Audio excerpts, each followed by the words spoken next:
হলো না প্রতারণার অভিযোগ এবং সে কারণে কলকাতা পুলিশের করা 3টি মামলা থেকে সারদা কর্তা সুদীপ্ত এবং দেবযানীকে ব্যাংশাল আদালত বেকসুর খালাস করে দিল। তবে অন্যান্য মামলায় আপাতত জেলেই থাকতে হচ্ছে এই দুজনকে।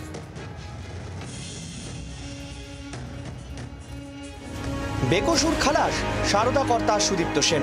বেকসুর খালাস সংস্থার অন্যতম কর্ত্রী দেবযানী মুখোপাধ্যায়। মঙ্গলবার আদালত থেকে বড়সড় স্বস্তি পেলেন সারদা চিটফান্ড কেলেঙ্কারির মূল 2 অভিযুক্ত। 2013 সালে সুদীপ্ত দেবযানীর বিরুদ্ধে হেয়ার স্ট্রিট থানায় 3টি এফআইআর রুজু করা হয়। তদন্তে তাদের বিরুদ্ধে প্রতারণা, বিশ্বাসভঙ্গের অভিযোগ প্রমাণ করা যায়নি। তাই 3টি মামলাতেই সারদা কর্তা এবং তার সহযোগীকে বেকসুর খালাস করে দিল ব্যাংশাল আদালত।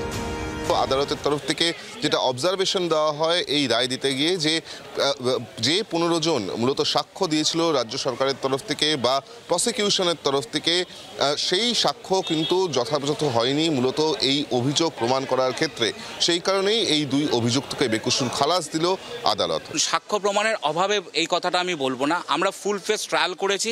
ট্রায়ালে সাক্ষ্যদের দ্বারা যা প্রমাণিত হয়েছে তাতে এই মামলার যে সেকশনগুলো সেই সেকশনগুলো লাই করে না। কলকাতা পুলিশের 3টি মামলায় স্বস্তি পেলেও এখনই জেল মুক্তির কোনো সম্ভাবনা নেই, কারণ তাদের দুজনের বিরুদ্ধেই প্রতারণার ভুরি ভুরি মামলা রয়েছে। ইডি, সিবিআইয়ের একাধিক মামলাতেও অভিযুক্ত সুদীপ্ত দেবযানী। ফলে আপাতত জেল হেফাজতেই থাকতে হচ্ছে সারদা কেলেঙ্কারির 2 মুখ্য চরিত্রকে। ক্যামেরায় রঞ্জিতের সঙ্গে বিক্রমের রিপোর্ট, জি 24 ঘন্টা।